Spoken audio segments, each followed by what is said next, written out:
Looking at our project management dashboard, we can see that we're making really good progress here, and the next item on the list is friendly routes.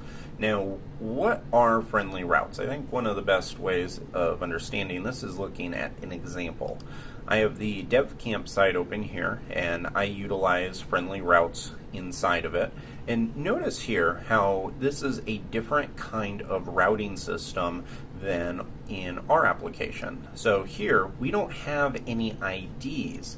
Instead, we have words, and these are URL friendly words, so they have dashes and things like that, but they are words instead of IDs. If I went with just the basic defaults, then this would be something like posts slash 5 or 500 or 5,000 or whatever the ID is for this particular post. But here, what I'm actually using is what's called a slug. So I can give a specific slug to any of these posts, and that is how it is looked up in the database. So this is what we're going to implement inside of our blogs, and this is a much more SEO friendly or search engine friendly way of building an application, is to have lookups like this and have URLs like this instead of just numbers. These are also a lot better to look at. So this is what we're going to integrate, and we are going to integrate the friendly ID gem. So I'm going to scroll down, and I'll put this link to friendly ID in the show notes. And if you scroll all the way down, they give a quick start guide on how you can get this working in your application. So the first thing I'm going to do is bring in the gem, and we're going to spend a whole section later on how to integrate gems, so I'm not going to spend a ton of time talking about this. Just know that this is a code file or a set of code files that is going to bring in this functionality. Coming to the terminal, or not the terminal, coming to the code, I'm going to open up the gem file, and going to the very bottom, I'm going to paste in friendly ID, so just what we have right here. And now we can switch back to the terminal and run bundle install. And this is going to have it installed, and we are good to now actually start using it. Hit clear, and coming back to Chrome, this has everything that we need. Now, whenever you're installing gems, one of the best spots to find what you need in terms of what you need to install it is by looking at the documentation. That may sound like common sense.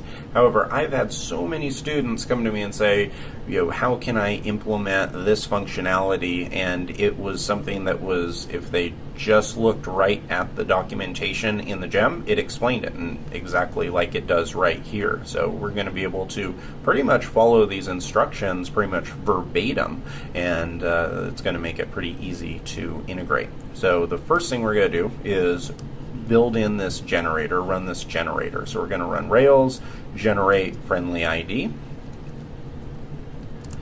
And this is going to give a configuration file that is going to be called in future generators. So this is something that we need in order to have the system working. You can see that we have a migration file here, and then we have a new initializer. Let's go take a look at both of those to see what it gave us. I'm going to close this, and you can see we have create friendly ID, and you can see that friendly ID uses its own database table. It uses a database table full of slugs, which slugs are the item I mentioned. That's what goes up in the URL bar. Has an ID, it has a type, and it has a scope. So these are going to be things that we're not really going to have to do anything with, but behind the scenes, Friendly uses this. So I think it's important to see at least that it's there. We're going to have to run a migration in order to get that installed on our schema file. But before we do that, let's go look at the initializers. And now we have a new initializer called Friendly ID. Now this is a spot where you can set all kinds of configurations. So there are some reserved words. So for example, this is going to help protect against any conflict. So new, edit, index, session, log in, log out, all of these are things that are reserved, and you could add any other word. So say you wanted to ensure that someone couldn't have any profanity or something like that inside of their URL as their slug, you could simply add those words here and it would protect against those ones being created as a slug. So this is something that is good for security and also just to control your site. I definitely recommend exploring this file in these comments because they have all kinds of very cool different configuration items that you can use. We're going to use the default action, so we don't really have to do much with this, but it's good to know that there are some additional customizations that you can make. Switching to the terminal, I'm going to type in Rails db migrate, run it, and this is going to update our schema file and give us what we need in order to keep going. So next thing, I'm going to switch back to Chrome, and so you can see we already performed these actions. The quick start guide is it's giving an example as if you needed to create a new application, but we already have an application, so we don't need that. We also don't need to scaffold anything because we already have our blog posts, and that's what we're going to use as a case study. So here we don't need anything, but one thing we do need is to add some items to our blog scaffold. So here we have an ID of users. They have a name and a slug string, and it needs to be unique. All we need is this last part, slug, string, and unique, and we'll talk about what this generates for us here shortly. But whenever you want to add attributes, change attributes, or take attributes away from a database table, the way that you accomplish it is through a migration. So I'm going to say Rails G, so this is another generator, but this is a migration generator.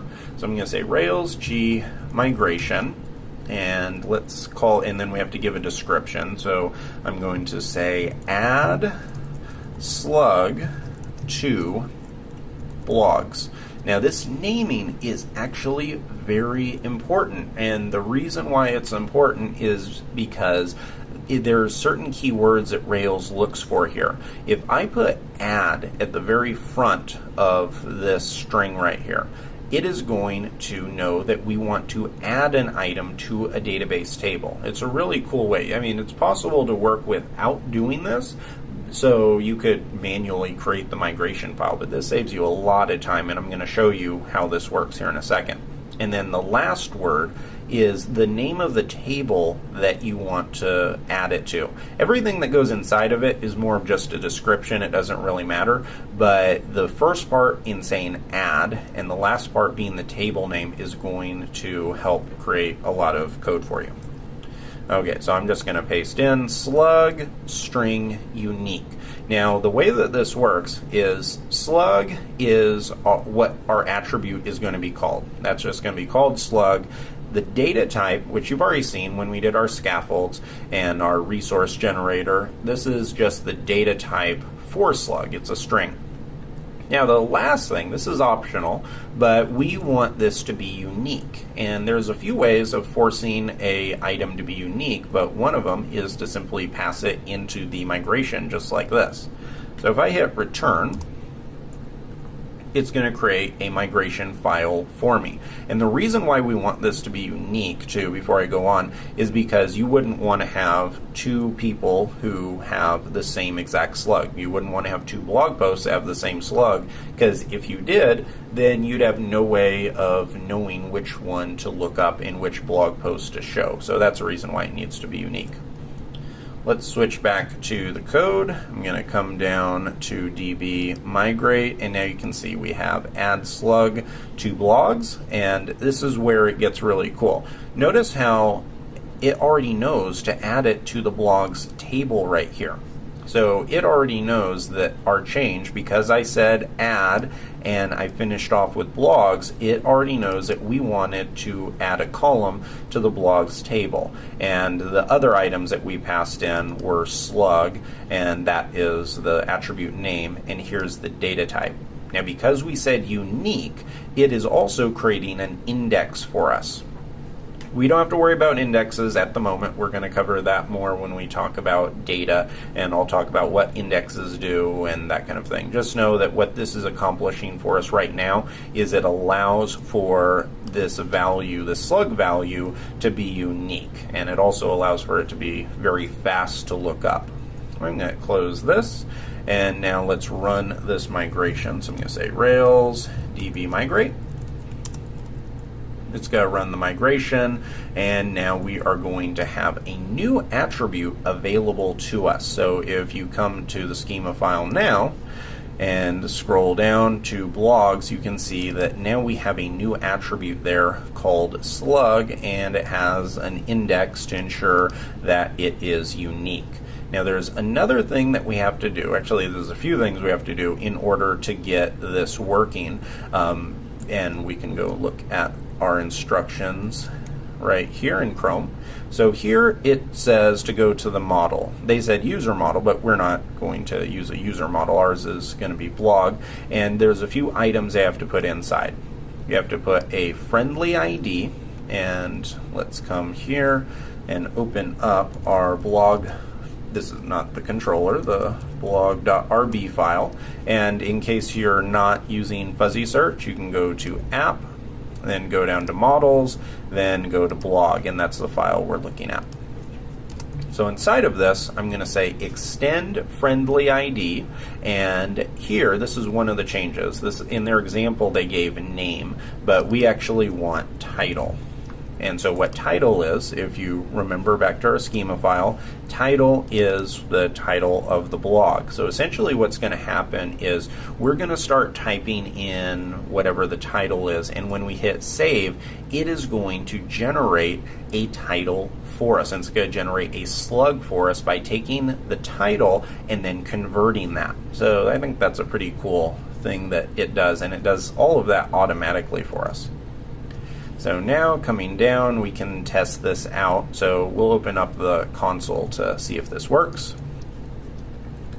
And say Rails C, and let's go with, let's see, blog.create, and inside of it we'll give a title, my great title, and then a body.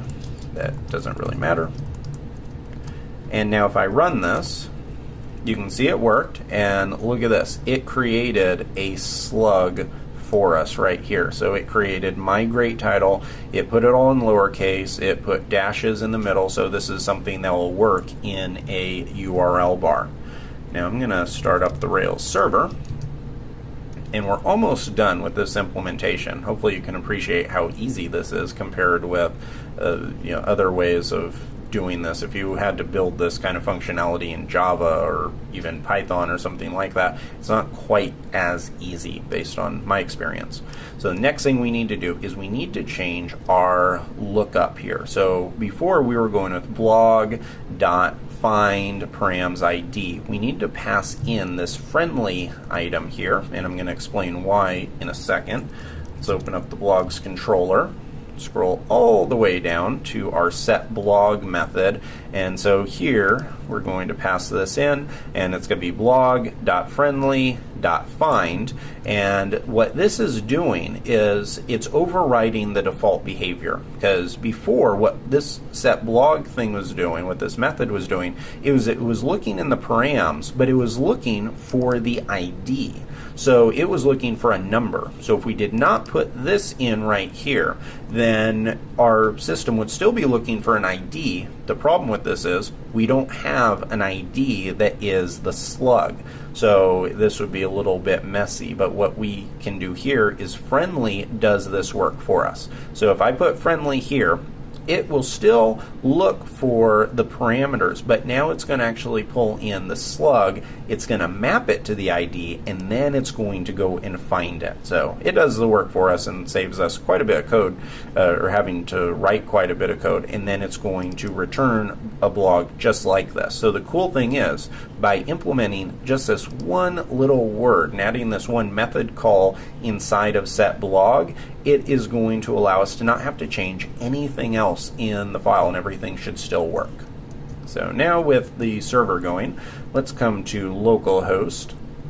And you know, one thing I did forget, we have to run all of our files again, because the reason is, let me show you. It's easier to show you than to explain it. Let's say if I do blog.first, this will bring back the first blog post. Notice how the slug is nil here. So the way that this works is we have to place this in, and we actually have to have a slug for each one of these items, or else it's not going to work. There's a few ways we could do it. The one way that we could do, and they actually show this right here in their documentation, is you could do something like blog find underscore each and pass this in. And we can do this. We could also just run our Rails DB setup, and it would accomplish the exact same thing. But what this is going to do, it's going to find every single blog we have, and then it's just going to resave it. And with the way that Friendly works is every time the file is saved, it actually it goes and it creates the slug, or it updates the slug with the value. So even if we don't set the slug, and even though these are pre-existing posts, it'll actually create this for us and simply save the slug. So if I run that, now let's try to call blog.first again, and now you can see that we do have a working slug, and we will for all of them. So let's type Rails S. And don't worry, if this syntax right here is not very clear on what it's doing, we're going to talk about this a little bit later, and if you go through the Ruby courses that I've done, this is called passing a block, or passing a method to a block. So what this is essentially doing is it's iterating over every one of the items in the collection. In this case it was users, in our case it was blog posts. So it was iterating over all of them, and then it was just calling save on all of them. So technically we could have just went one by one and just resaved it and pressed the save button. That would have taken forever. This is a much faster way of doing it. So this is some kind of this part is some pure Ruby, and gives us some really nice ways of being able to communicate with data and be able to iterate and run scripts pretty quickly. Coming back over here, I'm going to hit refresh, and let's go to our blogs.